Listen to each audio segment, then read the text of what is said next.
When did the designated driver leave everyone stranded at the party? Annie had been our designated driver since freshman year, never touched a drop of alcohol, always got us home safe no matter how messy things got. Every weekend for 4 years, her Prius was basically campus's free drunk shuttle. She'd even installed plastic seat covers because of how often people puked. That was just Annie. Always prepared, reliable, always there. I'd personally watched her save at least a dozen people from disaster. When my roommate Mike overdosed on Molly at that warehouse party, Annie recognized the signs and rushed him to the ER while we were all still arguing about whether he was just really high. She literally held his airways open in the back seat while driving with one hand. He's alive because of her. Or the time Jessica was about to go home with that senior who had multiple accusations. Annie pretended to be Jessica's angry ex and caused a whole scene to extract her. Jessica was too drunk to understand what was happening, kept calling Annie a cock-blocking bitch, but Annie just absorbed it and got her home safe.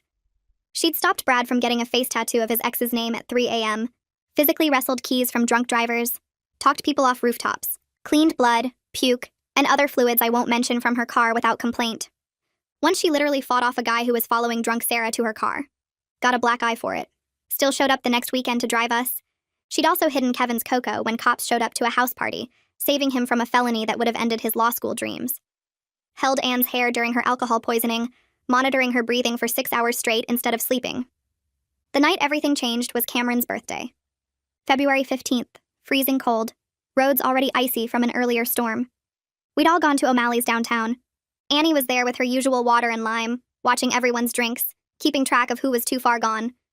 She'd already cut off Erica twice and physically removed Brad from his ex who'd shown up with her new boyfriend. I was at the bar when it happened, so I only heard about it later from the bartender who saw the whole thing. Apparently, while Annie was in the bathroom, our friend group decided they wanted Taco Bell. Cameron said he was basically sober. He'd had 8 shots and 2 lines of coke in the bathroom. They took Annie's keys from her jacket pocket. The bartender said Erica was laughing about how Annie was too controlling, and they were teaching her a lesson about being fun. They left her downtown at 1 a.m. Temperature was 18 degrees. Annie came out to find her friends gone, her jacket gone, her keys and her car gone. She called them 15 times. They sent her to voicemail every time except once. Erica finally picked up, music blasting so loud the bartender could hear it from across the room. "We're fine! Stop being such a mom!" Then hung up on her. Annie was stranded in this club downtown, alone, at the worst possible time. No buses. They'd stopped at midnight. Not enough cash for the 30-mile Uber home. The bartender said she sat at the bar for an hour trying to reach anyone else for help. Nobody answered. She spent the night in a 24-hour diner drinking coffee she could barely afford, while drunk men kept bothering her. The owner finally let her sleep in a back booth around 4 a.m. out of pity. She had hypothermia symptoms by then. Couldn't stop shaking, lips blue. At 4 a.m., Cameron crashed Annie's car going 73 in a 35 zone. Black ice, they said later, but the police report showed he was at 21 BAC with cocoa in his system. They hit a family heading home from the hospital where the father had just finished a 16-hour shift as an ER doctor. The mother, Agnes, survived, but she's paralyzed from the waist down. She was a dance teacher. The daughter, Tameka, 15 years old, was in a coma for 3 weeks. Has permanent brain damage now. Cameron got 6 months in jail. But Annie? Since it was her car and Cameron told police she always let them drive when she didn't feel like it, she got sued. Lost everything. Her savings, her scholarship when she couldn't get to student teaching. Insurance wouldn't cover it because Cameron was an unauthorized driver. She had to drop out senior year, 4 months before graduation, 4 months from her teaching degree. Here's what kills me. Not one of them are helping Annie with legal fees. Not one of them are showing up to her court dates. Erica is actually planning to testify against her. She told me she plans to tell the judge Annie frequently allowed intoxicated friends to drive. They've started a new group chat without her called Fun Friends Only. I'm the only person that Annie is still in contact with. But here's the thing. My uncle's a lawyer. I've convinced him to take this case on. These friends are about to find out what happens when you bite the hand that feeds them. I called Todd the next morning and he told me to come to his office right away. I sat across from him watching him flip through the police report, the insurance denial letter, all the paperwork Annie had tried to handle by herself. He had this way of reading where his eyes moved fast, but you could tell he was catching every single detail. Todd looked up after maybe 20 minutes and told me straight that this was going to be hard, that legal cases take time and money and energy, that he couldn't promise anything. But then he said the facts were on Annie's side if we could prove them, and that made me feel like maybe she actually had a chance. He explained that Annie's biggest problem was something called negligent entrustment, which basically means if the other side could convince a judge she had a pattern of letting drunk people drive her car, she'd be responsible even though Cameron stole her keys. I felt sick hearing that because I knew Cameron was already lying about it. Todd pulled out a yellow legal pad and slid it across the desk to me. He told me to write down everything I remembered about Annie's history as our designated driver, every single time she refused to let someone drive drunk, every time she protected us. I sat there for 3 hours filling page after page. I wrote about the time she physically wrestled keys away from Brad when he insisted he was fine to drive after 6 beers. I wrote about the night she made Cameron sleep in her car rather than let him walk home drunk in a snowstorm because she was worried he'd freeze. I wrote about the dozens of times she said absolutely not when someone suggested she was being too controlling about her keys. Every memory I wrote down made me angrier because I could see how completely the group had rewritten history to save themselves. They were acting like Annie was careless when she'd spent 4 years being the opposite of careless. Todd read through my pages and nodded, then told me he was sending formal preservation letters to everyone in the group. He explained these were legal letters demanding they not delete any texts, photos, or social media posts related to that night or their history with Annie. He sent letters to Cameron's jail, to Erica's dorm, to Brad's apartment, to Jessica's parents' house where she'd been staying since the crash. Within 2 hours, my phone started blowing up with messages from the Fun Friends group chat. They were completely panicking about lawyers and legal threats, suddenly very worried about consequences they never cared about when Annie was facing them alone. Erica sent like 15 messages calling me a traitor and saying I was ruining everyone's lives. Brad kept asking what the letters meant and if he needed to get his own lawyer. I didn't respond to any of them. 2 days later, Annie came to Todd's office to sign the papers that made him officially her lawyer. She looked terrible, like she hadn't slept in a week. Her hands were shaking, so bad she could barely hold the pen. She kept apologizing for being a burden, for not having money to pay him, for causing trouble. I actually had to grab her shoulders and make her look at me. I told her she was the victim here, that Cameron and the others created this whole disaster, not her. Todd was really gentle but also firm when he talked to her. He said her biggest job right now was to stop apologizing for things that weren't her fault, because that apologizing attitude would destroy her in court. He explained that if she went into a deposition acting sorry and guilty, the other lawyers would tear her apart. After she signed the papers, Todd suggested we go to O'Malley's to talk to the bartender who was working the night of Cameron's birthday. The bar was pretty empty in the afternoon. The bartender recognized me right away, and when I mentioned Annie, his whole face changed. He remembered everything. He described Annie sitting at the bar for over an hour making frantic phone calls, her voice getting more and more panicked each time. He remembered Erica laughing about teaching Annie a lesson. He remembered the whole group stumbling out with Annie's keys while she was in the bathroom. He said he felt bad about it that night, but didn't think it was his place to get involved. Now he felt guilty because he'd watched them abandon her and didn't do anything. He agreed to write down everything he saw in a formal statement. He said he'd testify if we needed him to, because what they did to Annie was messed up, and he'd seen too many drunk drivers kill people in his 20 years working bars. Back at Todd's office, he explained our legal strategy to me and Annie. He said we weren't just defending Annie, we were going on offense. He was filing cross-claims against Cameron, Erica, Brad, and Jessica for conversion of property and negligence. Basically, we were arguing that they stole Annie's car and they were responsible for the damages, not her. The goal was to shift the blame away from Annie and force her former friends to either settle with Agnes and Tameka's family or face their own financial ruin. I loved this plan because it meant they'd finally face real consequences. That same week, I helped Annie go through 4 years of text messages on her phone and laptop looking for evidence. We found hundreds of messages. Annie saying I'm driving, period. Annie refusing to hand over keys. Annie threatening to call campus security on people who argued with her about driving. Every single message proved Cameron was lying when he said she always let them drive when she didn't feel like it. Watching Annie read her own words defending boundaries she no longer believed in completely broke my heart. She kept saying she should have been stricter, should have cut them off sooner, should have seen this coming. I kept reminding her that she did everything right and they still betrayed her. Then Dean Emmeline Walker called Annie in for a meeting about her scholarship and some student conduct review. I went with her because I didn't trust the university to be fair. Emmeline had this professional, sympathetic voice, but everything she said was about the university managing liability. She told Annie they'd frozen her financial aid pending investigation of the crash. Even if Annie could afford to stay in the school, she had no way to pay tuition now. Emmeline kept using words like optics and risk management. She said the university was worried about being sued by Agnes and Tameka's family for housing an unsafe student. Annie tried to explain that she was the victim, that her car was stolen, that she'd been the designated driver for 4 years without any problems. Emmeline nodded and took notes, but she kept coming back to optics and risk management. Then she suggested Annie might want to voluntarily withdraw for a semester to focus on healing. I knew exactly what that meant. It was code for leave before we're forced to kick you out. I watched Annie's face just crumble as she realized even the school she trusted was abandoning her. That night, Annie completely fell apart in my dorm room. She started hyperventilating and sobbing that her entire life was over. No degree, no teaching career, hundreds of thousands in debt she'd never be able to pay, and a court case where her own friends were going to lie about her. I held her while she shook and cried, and I made a decision right then. I was going to gather every single piece of evidence that proved what really happened that night. I was going to make sure everyone who abandoned her faced real consequences. I wasn't going to let them destroy her and just walk away. The next morning, I drove to the 24-hour diner where Annie spent that horrible night. I had the address from Annie's bank statement showing the coffee purchase. The place was old and worn down, stuck between a laundromat and a check cashing store. Inside smelled like grease and burnt coffee. An older woman was wiping down the counter, gray hair pulled back in a bun. Name tag said Martha. I walked up and asked if she remembered a girl who spent the night there back in February, stranded and freezing. Martha stopped wiping and looked at me. She remembered right away. She described Annie sitting in that corner booth for hours, shaking so bad she could barely hold her phone, lips turning blue, trying over and over to reach someone. Martha said drunk guys at the counter kept bothering her, asking if she needed a ride, getting too close. Annie looked terrified. Martha finally told her she could sleep in the booth around 4 a.m. because the girl clearly had nowhere to go and the shaking was getting worse. I asked if Martha would write down what she saw and sign it. She grabbed a piece of receipt paper and wrote everything out in careful handwriting. The timeline, the blue lips, the shaking, the drunk men, letting her sleep.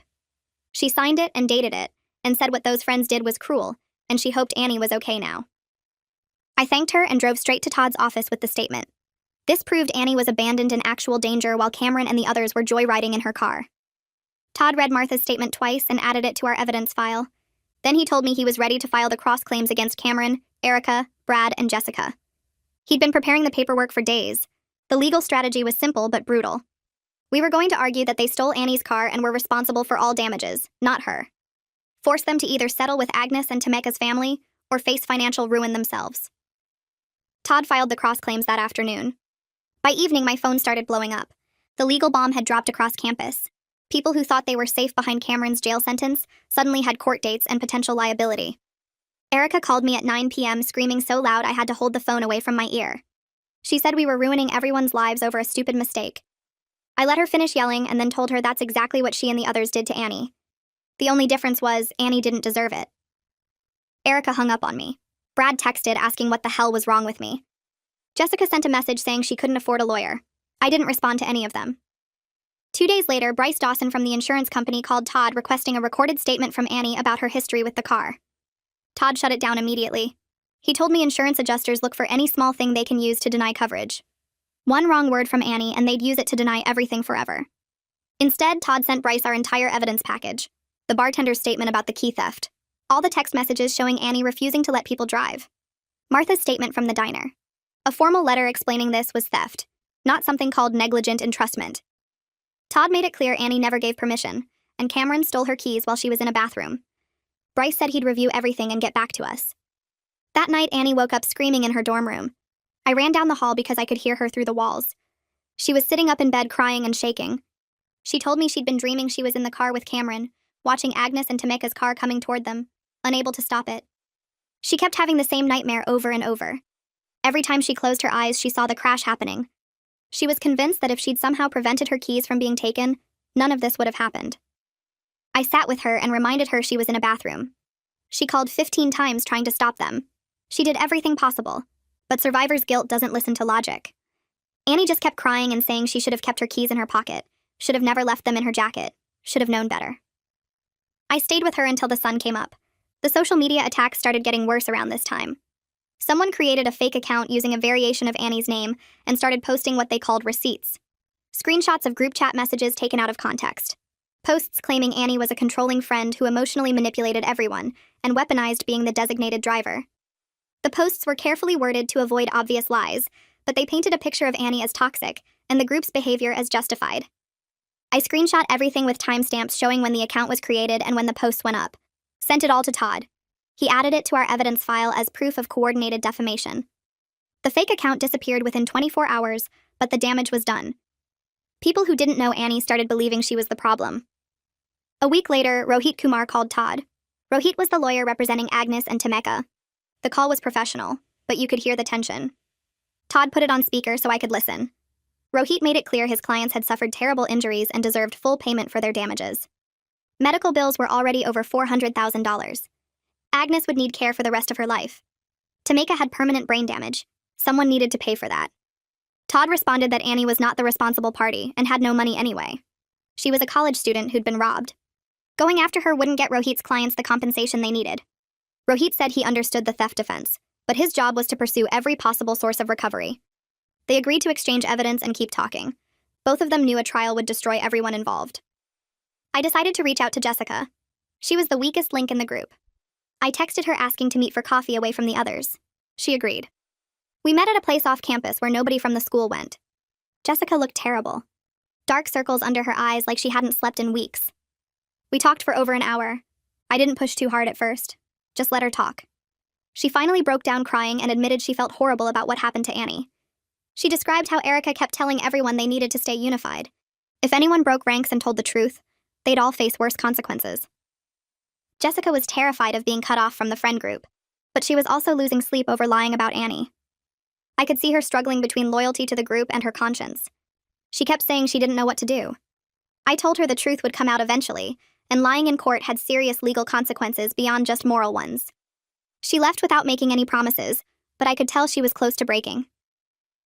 The next day, Cameron's mother showed up at my dorm unannounced. She had a fruit basket and this whole speech prepared about how kids make mistakes and everyone needs to move forward. Annie was in my room and refused to see her. I went down to the lobby and intercepted the visit. I told Cameron's mother that her son stole a car while drunk and high, nearly killed 2 people, and was now trying to destroy Annie's life to avoid responsibility. She tried to argue that Cameron was a good kid who made one bad choice. I cut her off and said one bad choice that paralyzed a woman and gave a 15-year-old brain damage. She left the fruit basket with a note asking Annie to find it in her heart to forgive. We threw both directly in the trash. Todd started preparing Annie for her eventual deposition. He came to campus and we spent hours in an empty classroom running through practice questions. What was your relationship with Cameron? Did you ever let anyone else drive your car? What happened the night of the crash? Annie kept struggling because she wanted to be fair and acknowledge complexity. She'd start answers with qualifications and explanations. Todd had to teach her that depositions aren't about nuance. They're about clear, truthful answers that can't be twisted. We practiced the same questions over and over. By the end of the day, Annie could finally say, I never gave anyone permission to drive my car when I wasn't present without adding anything else. Todd said that's exactly what she needed to do. Answer the question asked and then stop talking. Don't explain, don't justify, don't provide context they didn't ask for. 3 weeks later, Emmeline sent Annie an email about the campus conduct review hearing. The university was calling witnesses including Erica, Brad, and 2 other friends. They were going to testify about Annie's pattern of controlling behavior. Todd read the witness list and immediately drafted a response to the university's legal counsel. He argued the hearing was supposed to be about stolen keys and a car crash, not Annie's personality. The university was allowing a character assassination instead of a fact-based review. Personality testimony had nothing to do with whether Cameron stole her keys. Todd's response was formal and threatening. He pointed out that allowing false testimony about Annie's character could open the university to liability. The hearing got postponed while the legal counsel reviewed Todd's objections. Annie felt relieved to have more time, but also frustrated that this kept dragging on. Every day the case continued was another day she couldn't move forward with her life. 2 days later, a thick envelope arrived at Annie's apartment with a law firm return address. She opened it at my kitchen table and pulled out a formal letter on expensive paper. The header read Kumar and Associates with Rohit's name listed as senior partner. Annie started reading out loud, but her voice got quieter with each line. Medical expenses already incurred $412,000. Future care costs estimated between $2.8 and $3.2 million. Pain and suffering. Loss of consortium. Loss of future earning capacity for Tameka. The numbers kept climbing. Annie made it halfway down the second page before she stopped reading completely. She just sat there staring at the wall above my sink. Her hands were still holding the letter, but she wasn't looking at it anymore. I asked if she was okay, and she didn't answer for a full minute. Todd showed up 20 minutes later because I'd texted him that Annie was shutting down. He sat across from her and waited until she finally looked at him. He told her the damages were real, and Agnes and Tameka deserved every penny listed in that letter. But then he reminded her that she didn't cause the crash. Cameron stole her car. Erica helped plan it. Brad and Jessica went along with it. They were liable for these damages, not Annie alone. Todd said we were going to make sure a judge understood that. Annie nodded, but I could tell she didn't really believe him yet. The numbers were too big. $3 million might as well have been $3 billion to someone who had $800 in savings. I spent the next week tracking down everyone Annie had ever helped. I started with Mike because I knew his story best. I texted him asking if he'd write a statement about the night Annie saved him from the overdose. He called me back within an hour. He said he'd been waiting for someone to ask because he felt horrible about what happened to Annie. Mike sent me 3 pages describing how Annie recognized his symptoms when everyone else thought he was just high. How she held his airways open with one hand while driving to the ER with the other. How the doctor told him later that he would have died without immediate intervention. He wrote that Annie never asked for thanks or recognition. She just showed up the next weekend ready to drive everyone home again like nothing happened. I saved his statement as a PDF and moved on to Sarah. She was harder to reach because she'd transferred to a different school after graduation. When I finally got her on the phone, she remembered the night Annie fought off the guy who followed her to the parking lot.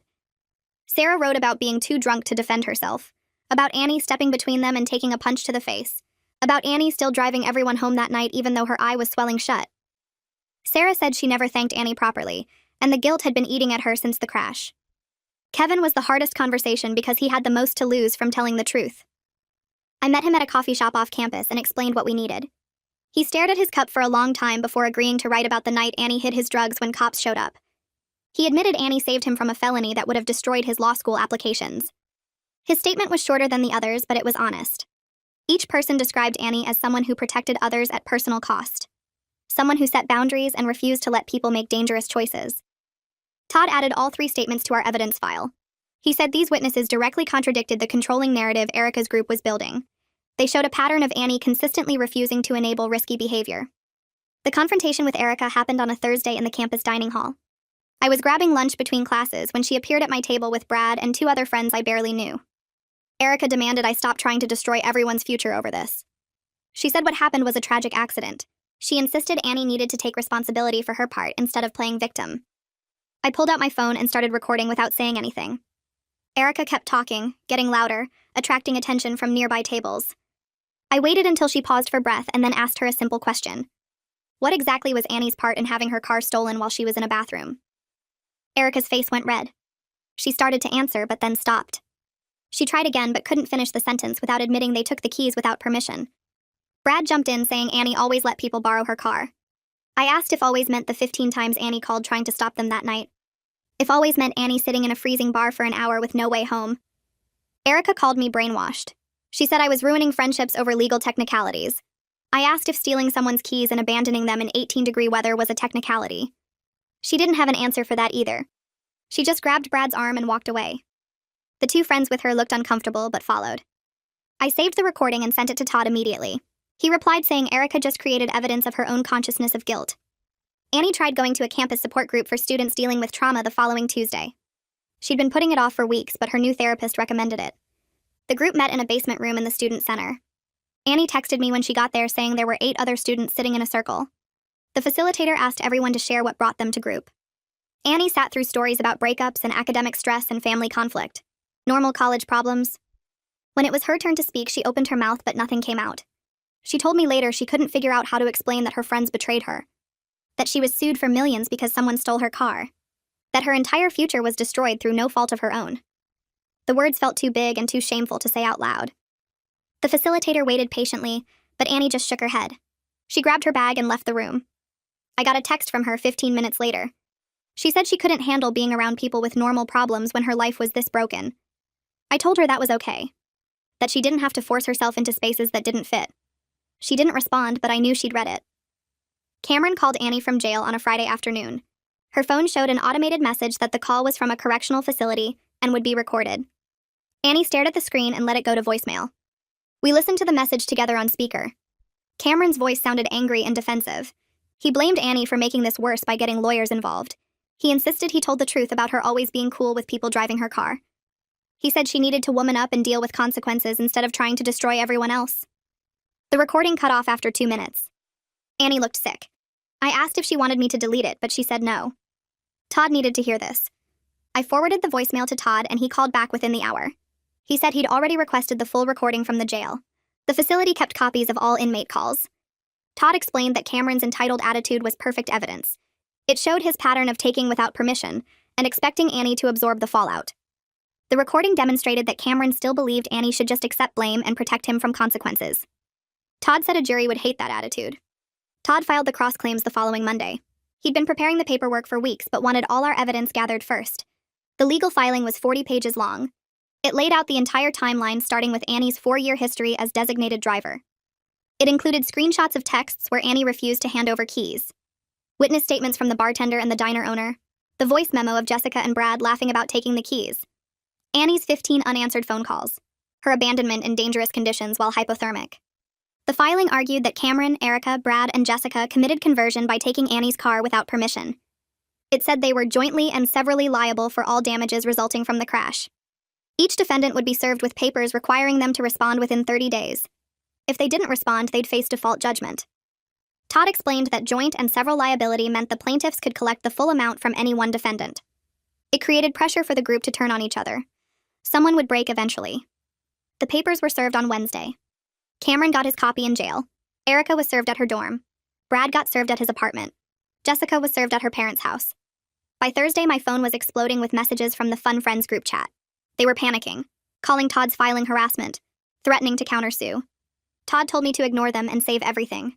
The social media attacks got worse after the cross-claims were filed. New posts appeared calling me Annie's flying monkey. Someone accused me of harassment and stalking. A fake account was created using photos from my Instagram.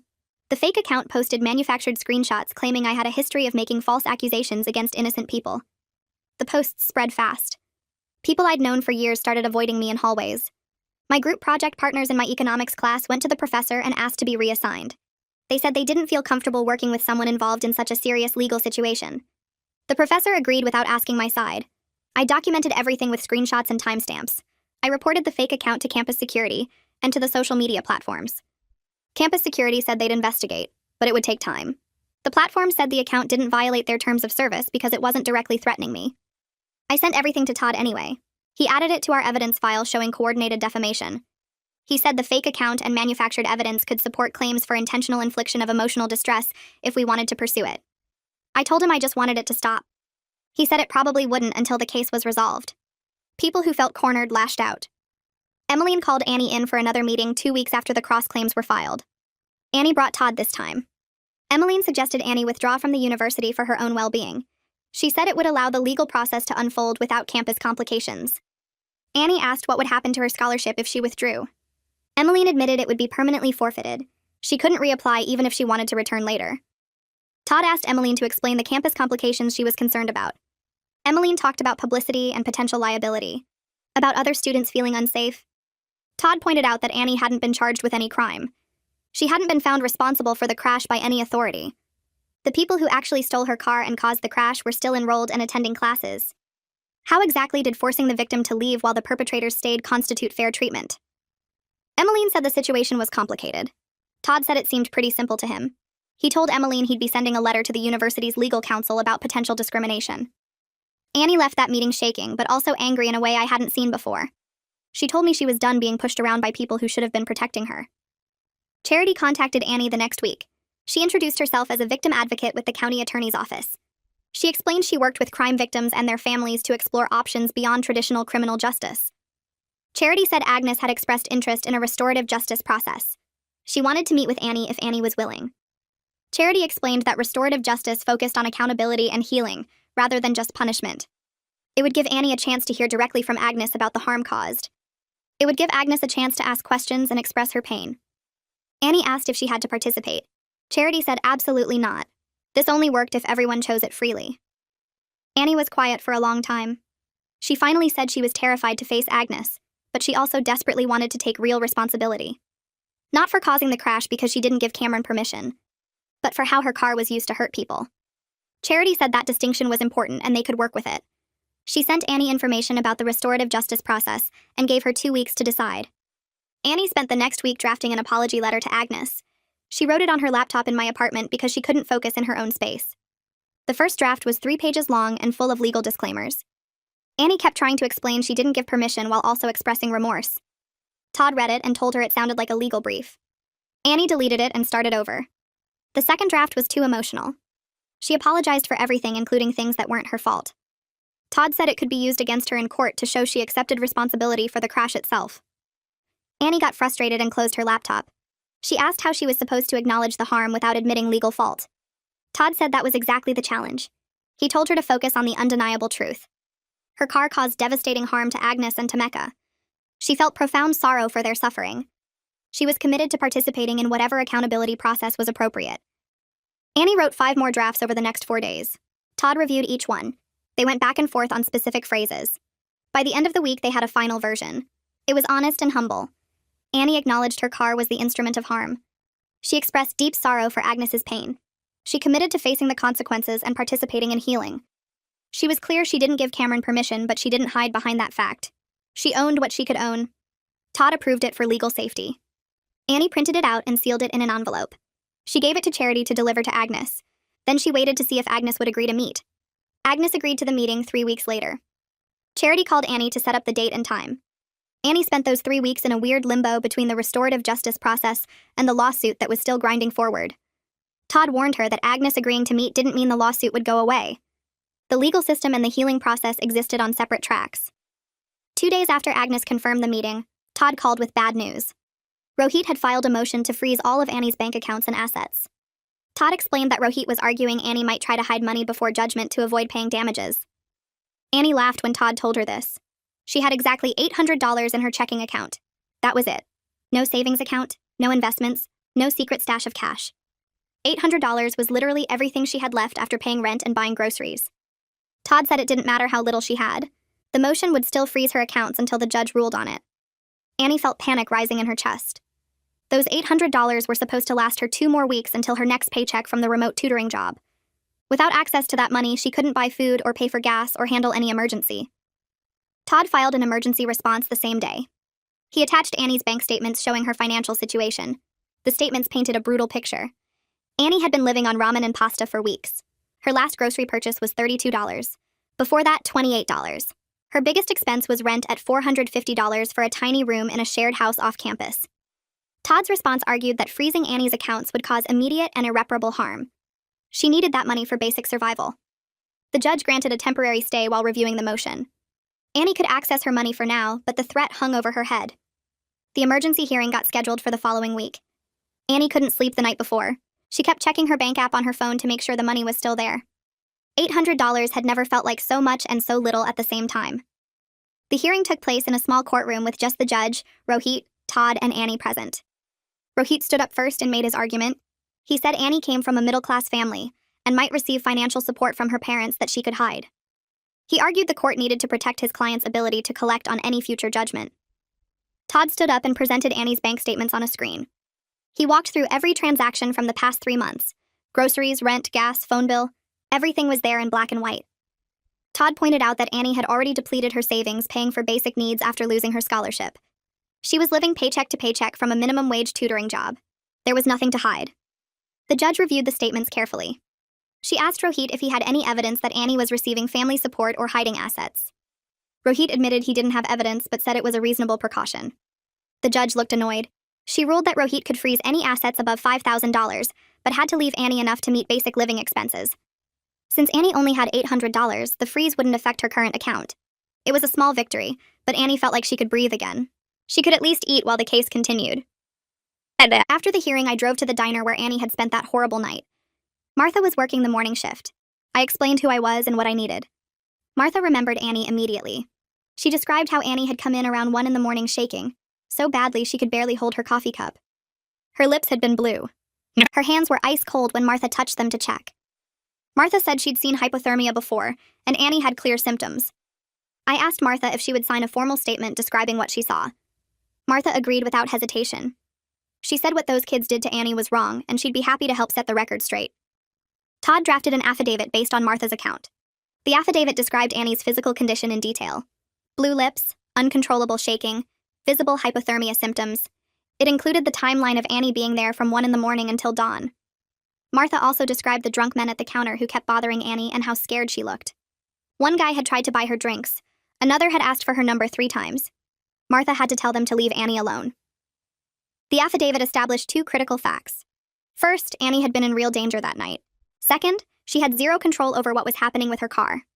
Todd added Martha's affidavit to our evidence package. Between the bartender's statement and Martha's affidavit, we could prove exactly what happened that night. Annie was a victim, not a negligent car owner. 2 days later, Annie finally got her intake appointment at the low-cost therapy clinic. The clinic was in a rundown building near campus. Annie filled out a stack of forms asking about her mental health history and current symptoms. The intake counselor was a grad student who looked barely older than Annie. She asked questions about Annie's panic attacks and sleeping problems. Annie described waking up at night unable to breathe, feeling like the walls were closing in. The counselor nodded and took notes. She gave Annie some printed handouts about coping strategies for managing panic attacks. Breathing exercises, grounding techniques, progressive muscle relaxation. She explained that the wait list for ongoing therapy sessions was 8 weeks long. Annie's face fell. 8 weeks felt impossible. The counselor said she was sorry, but the clinic was overwhelmed with students needing help. She gave Annie a crisis hotline number and told her to call if things got really bad. Annie left the clinic feeling worse than when she arrived. Even getting mental health help required resources and time she didn't have. She told me later that she felt like she was drowning, and every time she reached for something to keep her afloat, it was just out of reach. That same night, Jessica texted me. It was late, almost midnight. The text was long and rambling. Jessica said she'd been having nightmares about testifying against Annie. In the dreams, she was on the witness stand and Annie was watching her lie. Jessica would wake up feeling sick. She said she didn't think she could go through with testifying. Erica had been coaching everyone on what to say. They were supposed to claim Annie usually didn't mind when people drove her car. Erica kept texting the group saying they needed to stay strong and stick together. But Jessica's conscience was eating her alive. I read the text 3 times before responding. I wanted to push Jessica to tell the truth, but I knew she was genuinely scared. The group had a way of making people feel like traitors for breaking ranks. I remembered how hard it was for me to step away from them. I texted back that I would support whatever decision she made, but I also pointed out that lying in court could have serious legal consequences. Perjury was a crime. If Jessica got caught lying under oath, she could face criminal charges on top of everything else. I told her to think carefully about whether protecting Erica was worth risking her own future. Jessica didn't respond, but I could see she read the message. The next morning, Todd got a call from Bryce, the insurance adjuster. Bryce was requesting an examination under oath with Annie. Todd explained to me that an EUO was basically a formal interrogation under penalty of perjury. The insurance company could ask Annie whatever they wanted, and she had to answer truthfully or face charges. It was their last chance to find something they could use to deny coverage permanently. Todd spent 2 hours on the phone with Bryce negotiating the scope of the examination. Bryce wanted to ask about Annie's entire history with the car and everyone who had ever been a passenger. Todd pushed back hard. He argued they could ask about the night of the crash and Annie's general practices around lending her car, but they couldn't go on fishing expeditions into irrelevant personal details. They finally agreed on a limited scope. The EUO got scheduled for 2 weeks out. Todd told Annie to prepare for the most stressful interview of her life. One wrong answer or inconsistency could leave her personally liable for millions of dollars in damages. Annie looked terrified when Todd explained what was coming. Meanwhile, the university kept pushing Annie to leave. Emmeline called another meeting. This time, Annie brought Todd with her. Emmeline started with the same suggestion about voluntarily withdrawing for a semester. Todd cut her off immediately. He pointed out that Annie had not been charged with any crime. She had not been found responsible for the crash by any court or authority. The only thing that happened was that someone stole her car. Todd asked Emmeline directly if the university planned to expel every student who had their property stolen and used in a crime. Emmeline shifted in her seat. She said the university had to consider safety and liability. Todd asked what specific university policy Annie had violated. Emmeline pulled up the student conduct code on her computer. She scrolled through it looking for something relevant. Todd waited patiently. After several minutes, Emmeline admitted the conduct policy didn't actually support expelling Annie based on someone else stealing and crashing her car. The policy contradictions were becoming impossible to ignore. Todd suggested the university might want to reconsider its position before Annie was forced to pursue legal action for discrimination. Emmeline said she would take the matter back to the university's legal counsel. The meeting ended without resolution, but at least Annie wasn't being forced out immediately. Todd started preparing Annie for her deposition by running mock questioning sessions. He played the role of aggressive opposing counsel. He asked about Annie's relationship with Cameron. Had they ever dated? Were they close friends? Did she have romantic feelings for him? Annie stumbled, trying to explain they were just part of the same friend group. Todd stopped her. He said she needed to answer the specific question asked and then stop talking. Don't explain, don't provide context, just answer yes or no when possible. They practiced for hours. Todd asked if Annie had ever loaned her car to anyone. Annie started to say she'd let her mom borrow it once, but Todd cut her off. The question was yes or no. Yes, she had loaned her car before. To whom? Her mother. When? Last summer. Did she loan it to Cameron on February 15th? Number? Did she give him permission to drive it? Number. What was she doing when he took her keys? Using the bathroom. How long was she in the bathroom? About 5 minutes. When did she realize her keys were gone? When she came out and couldn't find her jacket. After 3 hours of practice, Annie could deliver clear, truthful, concise responses. Todd drilled her on not volunteering information and not trying to be helpful. In a deposition, helpful got you in trouble. The actual deposition took place in a conference room at Rohit's law office. Annie sat at one end of a long table. Rohit's associate, a sharp-looking woman in her 30s, sat across from her. A court reporter was positioned at the side with a stenography machine. Todd sat next to Annie. The associate started with basic background questions. Annie's full name, address, date of birth. Then she moved into Annie's history as a designated driver. How long had she been driving friends? 4 years? How many times per month on average? 2 to 4 times. Did she ever drink alcohol herself? Number. Why not? Personal choice. The questions got more specific. The associate asked about every single time Annie had driven someone home drunk. She wanted names, dates, locations.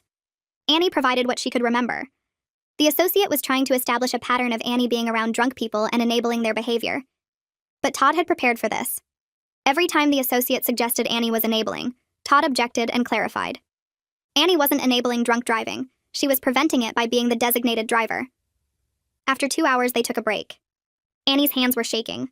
Todd told her she was doing great. The associate was fishing but not finding anything. They went back in. The associate pulled out printed copies of text messages.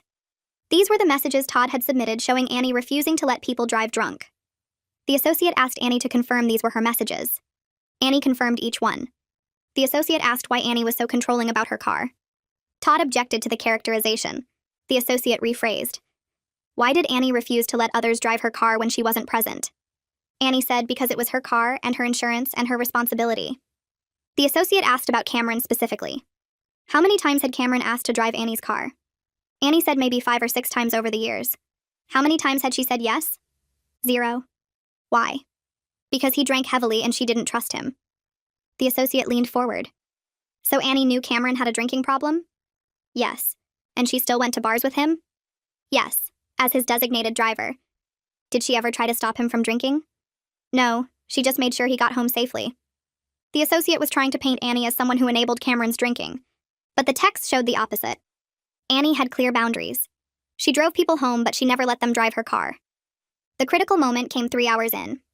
The associate asked the key question. Did Annie give Cameron permission to drive her car on February 15th? Annie looked directly at the associate and said no, absolutely not. The associate asked how Cameron got the keys then. Annie said he stole them from her jacket pocket while she was in the bathroom. The associate asked if Annie could prove that.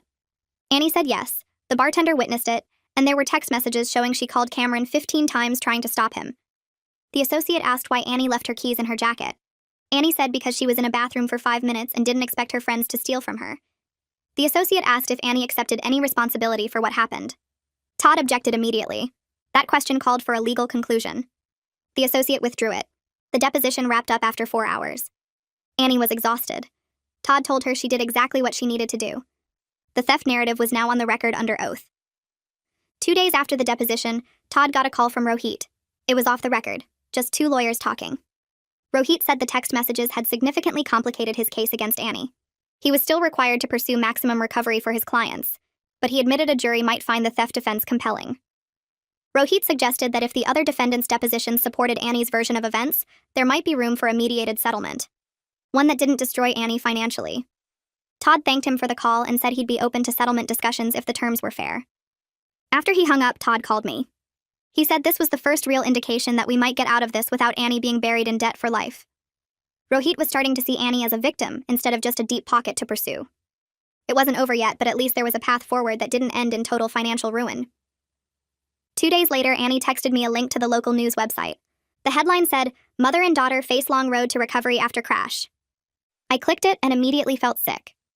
There were photos of Agnes from before the crash, mid-leap in a dance studio, her body suspended in perfect form. Another photo showed her teaching a class of little kids, all of them trying to copy her movements. The article talked about how she'd run her studio for 12 years and taught hundreds of students. Then there were pictures of Tameka's artwork from before the crash, these detailed drawings of animals and landscapes that looked way too good for a 15-year-old. The article described her as an honor student who wanted to study art in college. It didn't name Annie, but it talked about the complex legal questions around who was responsible when someone's car gets stolen and used in a crash. I called Annie right away and she was crying, so hard she could barely talk. She kept saying she knew it wasn't her fault, but seeing Agnes's face and Tameka's drawings made her feel like she'd destroyed their lives with her own hands. She said she wished she'd never bought that stupid car, never agreed to drive anyone anywhere, never tried to help people who just ended up hurting her. I stayed on the phone with her for 2 hours while she cried and said she wanted to die. The next morning, Annie called Charity and asked about meeting with Agnes face-to-face. Charity explained the whole restorative justice process, how it was voluntary for both sides and focused on healing instead of just punishment. She warned Annie that Agnes might be really angry, might say painful things, might not want to forgive her at all. Annie said she understood, but she needed to look Agnes in the eye and take real responsibility for her part in what happened. Not for giving Cameron permission because she didn't, but for the fact that her car was the thing that destroyed their lives. Charity told her to write a letter to Agnes requesting the meeting and explaining why she wanted to do it. Annie spent 3 days writing and rewriting that letter. She showed me like 10 different versions. The first ones were too defensive, trying to explain that she didn't give permission and wasn't really at fault. Later versions went too far the other way, taking blame for things that weren't her responsibility. Todd had to review each draft to make sure it wouldn't hurt her in court. The final version was honest and simple. Annie wrote that she knew her car had caused terrible harm to Agnes and Tameka, that she was deeply sorry for their suffering, and that she wanted to hear directly from Agnes about what they'd been through. She said she'd participate in whatever accountability process felt right to Agnes, whether that was mediation or trial or something else. She mailed the letter through Charity and then waited. For a week, she checked her phone constantly, jumping every time it buzzed. When Charity finally called, Annie's hands were shaking so bad she almost dropped her phone. Agnes had agreed to meet. The meeting happened at a county building in a small room with a table and uncomfortable chairs.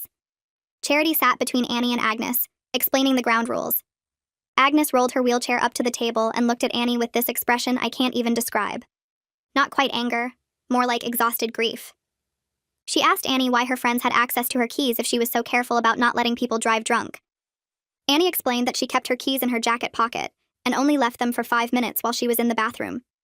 She didn't expect the people she'd been protecting for 4 years to steal from her. Agnes asked if Annie knew Cameron had a drinking problem. Annie said yes, which is exactly why she never let him drive her car, not once in 4 years. Agnes asked how Annie could let this happen. Annie started crying and said she didn't let anything happen, that she was in a bathroom when they took her keys, that she called 15 times trying to stop them, that she was abandoned downtown in freezing weather while they crashed her car. Agnes cried too, describing how she used to dance 6 hours a day, and now she can't feel her legs. She talked about having to sell her dance studio because she can't demonstrate moves anymore. She described the pain of watching parents pull their kids from her classes because they didn't want to teach her in a wheelchair. Annie listened without trying to defend herself or make excuses. She just sat there taking it all in, bearing witness to the enormous harm. When Agnes finished, Annie said nothing she could say would make it better, but she was committed to whatever accountability was right. Charity shared an update on Tameka's condition. She'd made small improvements in physical therapy over the past few weeks. She could answer simple questions now and recognized her family members most of the time. But she'd never fully recover her brain function. She'd need supervised care for the rest of her life and would never live on her own. Agnes described having to learn how to advocate for her daughter from a wheelchair, dealing with insurance companies and medical bills while still processing her own disability. She talked about watching Tameka struggle with tasks that used to be automatic, like buttoning her shirt or remembering what day it was. The financial stress was crushing them. Medical bills were already over $400,000 and kept climbing. Agnes said she didn't know how they'd survive. Annie told Agnes she'd participate in whatever process helped them heal, whether that was mediation or trial or something else. The meeting lasted 2 hours and left both of them exhausted. 3 weeks later, the campus conduct hearing finally happened. Todd came with Annie as her advisor. The hearing room was in the administration building, a conference room with a long table where 5 panel members sat. Emmeline was there taking notes but not voting. The bartender from O'Malley's testified first, describing exactly what he saw that night. He said Erica was laughing about teaching Annie a lesson while they took her keys. He said Annie sat at the bar for over an hour making frantic phone calls and nobody answered. He remembered her because she looked so scared and abandoned. Martha from the diner testified next, describing Annie's blue lips and uncontrollable shaking when she came in around 1:30 in the morning. She said Annie kept trying to call someone but nobody picked up. She described the drunk men who kept bothering Annie and how frightened she looked. Martha said she finally let Annie sleep in a back booth around 4 because she was worried about hypothermia. I testified about Annie's 4-year history as our designated driver, all the times she refused to let anyone drive drunk, how she'd saved multiple people from disasters. I brought up the night she rushed Mike to the ER during his overdose, the time she fought off a guy following Sarah, the dozens of times she said no when people asked to drive her car. The evidence was overwhelming. Even the panel members looked uncomfortable with how wrong the university's initial assumptions had been. Then Erica testified, and her story had problems. She claimed Annie usually didn't mind when people drove her car, but couldn't explain why Annie called 15 times that night if she'd given permission. She said Annie was controlling about her car, but then admitted Annie had never actually let anyone else drive it. One panel member asked her directly if Annie gave permission that night, and Erica hesitated before saying she assumed it was okay, because Annie had been chill about it before. But we had texts showing Annie had never been chill about it, ever. Todd stood up for cross-examination and asked Erica to explain the fun friends-only group chat. Erica tried to deflect, saying it was just friends supporting each other after a traumatic event. Todd pressed harder. Wasn't it true the chat was created specifically to coordinate stories and exclude Annie? Erica said no, they just needed space to process what happened. So Todd pulled out his phone and read messages from the chat that Jessica had forwarded to me.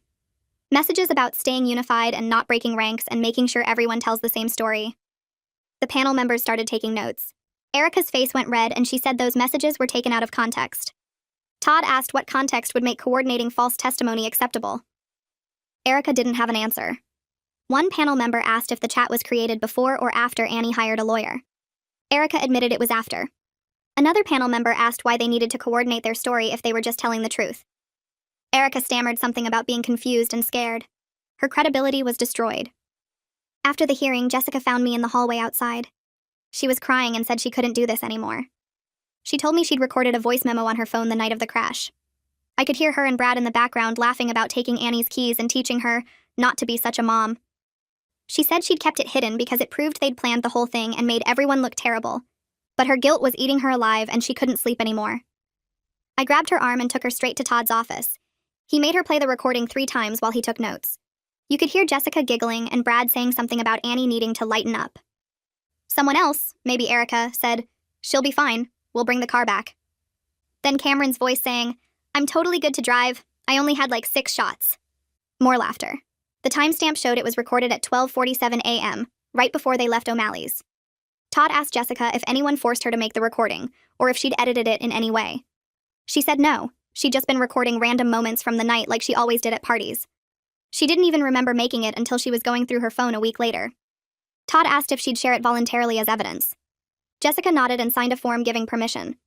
The voice memo was devastating proof that the key theft wasn't a drunken impulse. It was intentional. 2 days later, Todd filed a motion for partial summary judgment. The legal argument was technical, but basically said the evidence proved Annie never gave permission, and Cameron's use of her car was theft under the law. If the judge agreed, it would mean Annie couldn't be held liable under negligent entrustment theory because there was no entrustment at all, only theft. The motion included the texts showing Annie's repeated refusals, the witness statements from the bartender, and Martha and Jessica's voice memo. Todd explained that if the judge granted the motion, Annie would be cleared of liability, and Cameron, Erica, Brad, and Jessica would become the sole targets for the multi-million-dollar damages Agnes was seeking. The motion put huge pressure on everyone. That same week, Bryce, the insurance adjuster, called Todd with surprising news. The insurance company's legal team had found a possible way to provide limited coverage under some weird rule about theft by household members that might extend to theft by frequent passengers. It wasn't full coverage, but it could provide a few $100,000 toward a settlement. Bryce said it wasn't guaranteed and would need tons of negotiation with the company's lawyers, but it was the first sign that Annie might not be completely destroyed financially. Todd told him to pursue it and keep us updated. The next day, Rohit called Todd and proposed a global mediation. He wanted all the defendants, the insurance company, and his clients in one room to explore settlement options before the judge ruled on the summary judgment motion. Rohit laid out the basic math. Agnes and Tamika's family needed at least $2 million to cover medical expenses and future care. That money had to come from somewhere.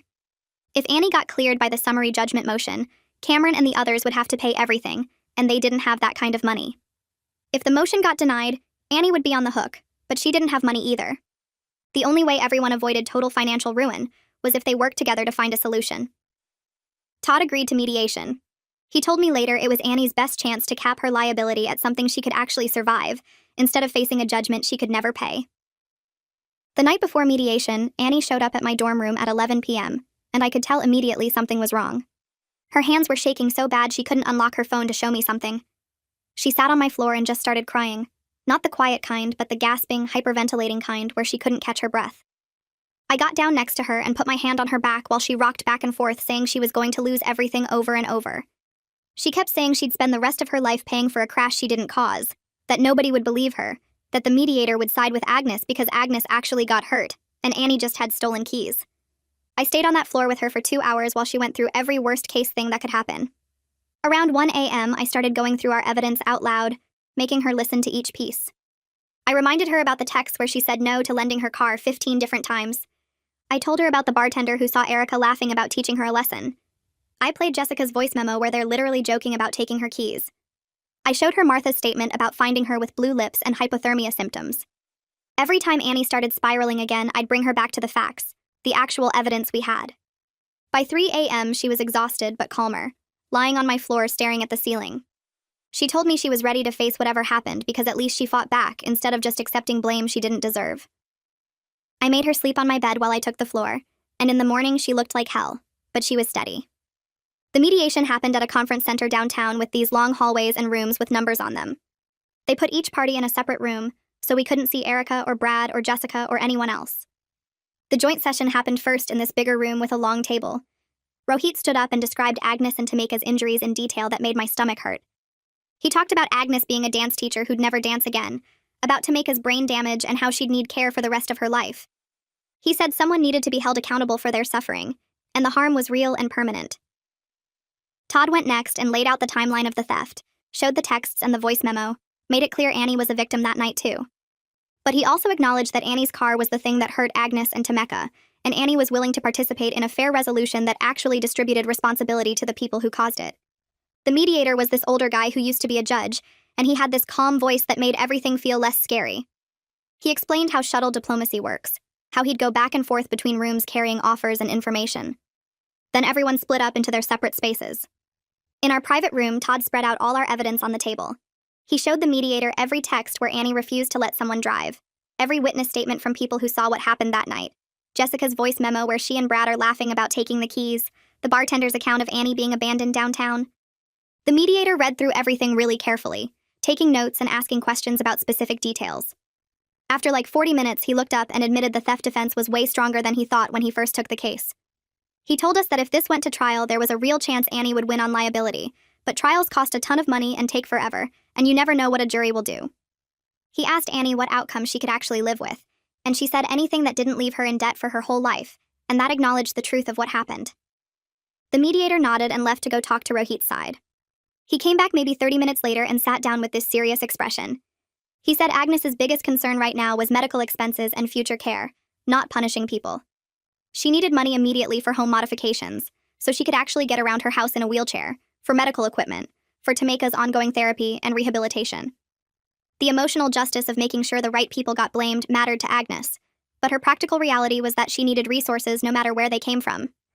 The mediator suggested we focus on building a settlement that gave Agnes and Tameka what they actually needed, while splitting up the liability fairly based on who was really responsible and who could actually pay. Bryce joined the mediation by phone around 2 p.m., and confirmed the insurance company would contribute $300,000 toward a settlement under some theft provision in the policy. It was way less than the full policy limits would have been if Cameron had permission to drive, but it was real money that would help close the gap between what Agnes needed and what was available. Todd jumped in immediately to make sure the insurance payment didn't count against Annie personally, that it came from the company as their contribution, not hers. Bryce agreed to that and said all parties would have to release any claims against the insurance company as part of the deal. After another hour of the mediator going back and forth between rooms, Rohit proposed a settlement structure. Insurance would pay $300,000. Cameron's family would contribute $50,000 from a college fund his parents had been saving. Erica and Brad would each contribute $25,000 from family money. Jessica would contribute $15,000. Annie's liability would be capped at $10,000 paid over 10 years at $100 a month. The total came to $420,000, which would cover Agnes's immediate medical needs, plus there'd be additional money from a victims' compensation program and Medicaid. Annie would also have to write a public apology acknowledging the harm caused by her car and expressing real remorse for what happened. The mediator came back about 20 minutes later and told us something that made me want to punch a wall. Cameron's parents initially refused to contribute anything at all. They said their son was already being punished through jail time and they shouldn't have to pay too. But when Todd threatened to go to trial and expose all the evidence about Cameron's entitled behavior and cocaine use, suddenly they found $50,000 to make the case disappear quietly. The whole thing was so frustrating because Cameron himself would pay basically nothing since he was in jail with no money or assets, but at least his family was putting something toward the harm he caused. Jessica came into our room during a break and agreed to her $15,000 contribution. She was crying and apologizing to Annie directly for the first time since the crash. She kept saying she was sorry for taking the keys, for laughing about it, for not standing up to Erica sooner. Annie just nodded and didn't say much back. Then we heard yelling from down the hall and found out Brad had stormed out of mediation, calling the whole thing extortion and saying he refused to pay a cent. That created a huge problem because without his $25,000, the settlement math didn't work, and Agnes wouldn't have enough. The mediator called for a break and went to find Brad. He came back 30 minutes later and said he'd warned Brad that if mediation failed and the case went to trial, Brad could face a judgment in the hundreds of thousands based on his role in the key theft conspiracy. While all this was happening, Todd got an email on his phone from the university. The campus conduct panel had issued its decision. Erica and Brad were placed on disciplinary probation for 2 semesters for violating the student code of conduct through theft and endangering behavior. They weren't expelled, which sucked, but they had it on their records officially. Annie was fully cleared of any wrongdoing, and her scholarship was reinstated immediately with an apology from the university for freezing it in the first place. It wasn't the punishment Erica and Brad deserved, but it was official acknowledgement from the institution that Annie was the victim, not the person responsible, and that mattered for her ability to go back to the school. After 4 hours of the mediator going back and forth between rooms, Brad finally came back and reluctantly agreed to his $25,000 contribution. The mediator had apparently made it very clear that Todd could pursue criminal conversion charges if mediation failed, and Brad's parents had apparently convinced him to just pay and be done with it. With everyone finally on board, the mediator started drafting the actual settlement agreement. Total payment of $420,000 split up exactly as Rohit proposed. Annie's personal liability capped at $10,000 over 10 years. All parties would release all claims against each other and against the insurance company. Annie would provide a written apology. The settlement terms would stay confidential so nobody could talk about who paid what. The mediator printed out copies for everyone to review and sign. Annie's hands were shaking when she picked up the pen. She read through the whole agreement twice, asking Todd questions about specific phrases and what they meant. Todd explained each section carefully and confirmed this was a fair deal given all the circumstances. Annie signed on the last page, her signature wobbly but legible. It wasn't perfect justice, and it didn't fix what happened to Agnes and Tameka, but it was something Annie could actually survive instead of spending her whole life drowning in debt for something she didn't do. 2 weeks after the settlement, Annie sat in a small conference room at the County Victim Services Center for the Restorative Justice session. Charity had set up the space with comfortable chairs arranged in a circle, tissues on the side table, and soft lighting that made everything feel less scary. Agnes rolled her wheelchair into the room with her husband pushing, and Annie's hands started shaking so hard she had to hold them together in her lap. Charity explained the process and ground rules, then asked Annie if she was ready to read her statement. Annie pulled out the folded paper she'd rewritten 17 times and started reading in a voice that kept cracking. She said her car was the tool that caused terrible harm to Agnes and Tameka, that she was deeply sorry for their pain, that she knew saying sorry couldn't fix anything, but she wanted Agnes to know she understood how serious this was. She talked about how she'd spend the rest of her life thinking about what happened and trying to live in a way that honored the weight of it. Agnes sat perfectly still through the whole thing, not interrupting, just listening with her hands folded in her lap. When Annie finished and looked up with tears running down her face, Agnes took a long breath and said she believed Annie didn't give Cameron permission to drive. But she also said she'd never fully forgive the situation, because Tameka's brain would never heal, and nothing anyone did could give her daughter back the life she was supposed to have. The honesty of it hit harder than any court verdict could have. Charity waited a moment, then shared an update about Tameka's condition. She said Tameka could now have simple conversations and recognize family members most of the time, which sounded good until Charity added that Tameka would need someone watching her for the rest of her life. Agnes wiped her eyes and described watching her daughter work so hard in therapy for tiny improvements that seemed like nothing compared to everything she'd lost. She talked about how Tameka used to dance and paint and read books way above her grade level, and now she struggled to remember what day it was. Annie asked if there was anything she could do to help, her voice barely above a whisper. Agnes looked at her for a long time, then said the best thing Annie could do was make sure her story stopped other people from letting drunk drivers hurt families. Turn the harm into something that might save someone else. Annie nodded and promised she would find a way to do that. I spent the next week writing everything down. Every detail about how Annie saved us for 4 years, how the group stole her keys and abandoned her, how they tried to destroy her to save themselves. I posted it on the campus forums and Reddit without using any names but making the pattern crystal clear. The response was crazy.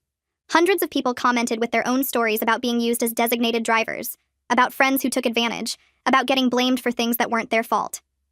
My inbox filled up with messages from people saying they'd experienced similar betrayals. 3 different campus organizations reached out asking if they could use the story in their alcohol safety programs. The health center wanted to include it in freshman orientation materials. Even the campus newspaper ran an article about designated driver exploitation without knowing it was about Annie. Watching her trauma turn into something that might actually help people felt like the first good thing to come out of this whole mess. Meanwhile, Erica's life started falling apart in the exact way she'd tried to make happen to Annie. She lost her summer internship at a big marketing firm when they ran a background check and found the disciplinary probation on her record.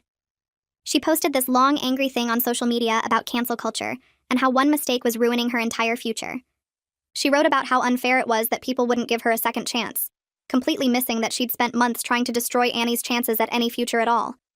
The comments on her post were brutal. People who knew what really happened called her out for playing victim when she was the one who stole the keys and laughed about it. Brad finished his community service requirement at a victim services organization, and I heard from mutual friends that working there actually changed something in him. He apparently stopped going to parties completely and quit drinking. Someone said they saw him volunteer at the organization even after his hours were done. It didn't erase what he did, but at least he seemed to understand the harm now. Annie re-enrolled at the university for fall semester, but only part-time. 2 classes while working as a remote teaching assistant for one of her old professors who believed her side of the story. She moved into a single room in the North Dorms, far away from where we'd all lived before, away from every memory of that year. On her first day back, she texted me a photo of her new student ID. The caption just said she was starting over for real this time. She looked exhausted in the photo, but there was something determined in her eyes that hadn't been there in months. I texted back that I knew she was going to make it, and I actually believed it.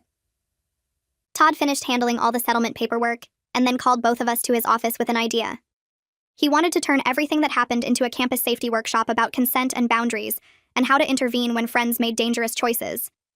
Annie was nervous about it at first, worried about people recognizing her story or judging her. But Todd explained we could present it in a way that protected her privacy while still teaching the important lessons. We spent 3 weeks developing the presentation with Todd's help. We covered the legal stuff about taking someone's property without permission, the ethics of respecting people who volunteer to be designated drivers, and specific strategies for stopping friends from doing stupid, dangerous things. We included real examples from Annie's case without using names. Our first workshop had 40 students show up, way more than we expected. Annie did most of the talking, explaining how it felt to be used and abandoned and then blamed. 3 people came up afterward to share their own stories about being taken advantage of as designated drivers. One girl cried while describing how her friends treated her exactly like Annie's friends had treated her. We gave her information about setting boundaries and resources for getting help. A few weeks later, Annie and I sat in my dorm room having the hardest conversation we'd ever had. We talked about how she'd spent 4 years taking care of everyone without anyone taking care of her back. How that wasn't friendship, it was just her absorbing everyone else's problems and consequences. We made a pact right there. No more doing emotional work for people who wouldn't do the same for us. No more taking on other people's bad choices as our own responsibility. No more burning ourselves out to keep other people comfortable. It sounded simple when we said it out loud, but it felt huge. The idea that we could care about people without destroying ourselves in the process. That we could have boundaries and still be good people. Annie cried a little and said she didn't know how to be any other way, but she wanted to learn. 6 months after the crash, Annie and I met at the coffee shop near campus to talk about everything that had happened. She was passing both her classes, seeing a therapist every week, slowly figuring out who she was beyond being everyone's savior. The $100 monthly payments to Agnes felt manageable, and knowing they'd end after 10 years made them feel like real responsibility, instead of punishment that would never stop. Annie said she'd never be the same person she was before. She was more careful now about who she trusted, slower to jump in and fix things, more aware of her own limits. But she was also stronger in ways she hadn't been before, clearer about what she deserved from people. We lifted our coffee cups and toasted to justice that wasn't perfect but was real, to growth that came from terrible things, and to choosing to keep going even when the path forward was complicated and hard.